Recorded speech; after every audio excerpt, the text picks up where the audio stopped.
He looks up into the gray sky and stares past the barren trees. He's coming. Thomas is coming home.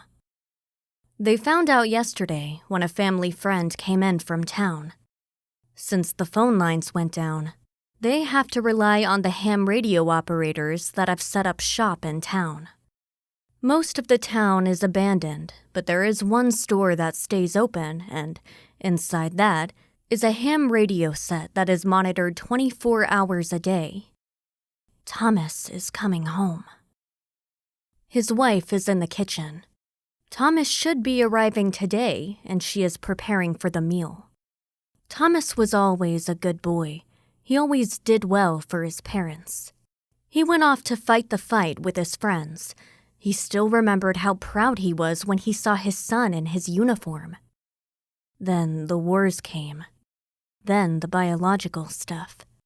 Then the plants died, and the crops died, and the sky turned gray, and the big cities were destroyed, and the plagues came.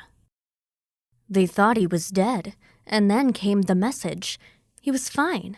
He'd been north, in Canada, and had remained healthy. Things were better up there. They were not great, but there was still hope. Many other countries had given up hope. He clutched at his stomach. Food had been so scarce. He and his wife had gotten so thin. They had canned food. She'd always been good about canning, and they had a huge supply of the stuff, but that was running out. Still, there she was in the kitchen, preparing for a feast, using more cans. Thomas would be here soon, big and strong and looking healthy. He licked his lips, imagining the feast to come. Thomas was a good son. He always had been. They watched the television as the world crumbled. The sky was going out. Whatever bombs and things that they had set off was destroying the atmosphere or something. Some scientists thought that they could fix things, but others thought it was hopeless. The politicians ranted and raved, but things just kept getting worse. Food was scarce. People were dying in droves. It was only a matter of time. If they could just get some meat. He licked his lips thinking about roasted turkeys and big slices of good roast beef. At one time, when he was young, they had cows.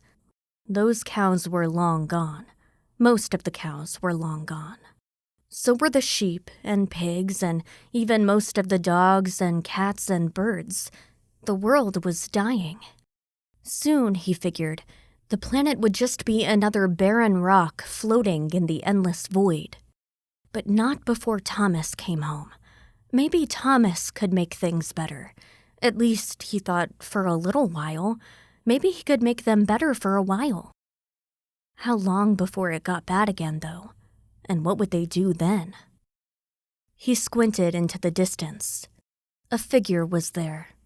Just a shape, standing and moving slowly across the barren fields. Clouds of dust kicked up from his footsteps. Most of the plants had turned to dust. He shimmered. He knew right away that the shape was Thomas. You knew your son's shape. Thomas was always such a good boy. He watched from the porch. He thought about calling out to his wife, but he let her work in the kitchen. He let Thomas get close. He got close enough that he could see Thomas's face. He was still strong. He smiled. He waved. Thomas waved back. Then he stood up, a proud father welcoming his son. He stepped off the porch. He kept his eyes on Thomas, noticing how healthy his son looked, how big he was, how strong he looked.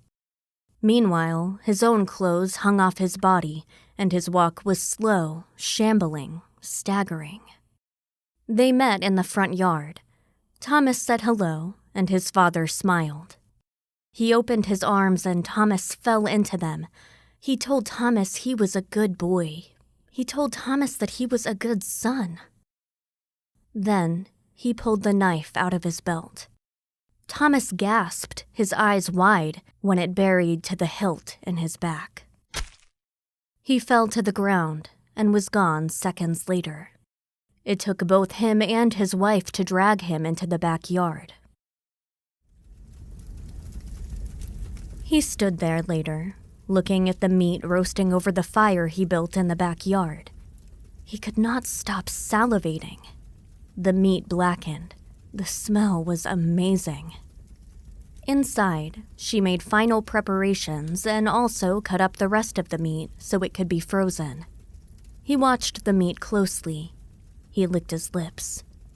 Thomas had always been a good boy. Always a good boy.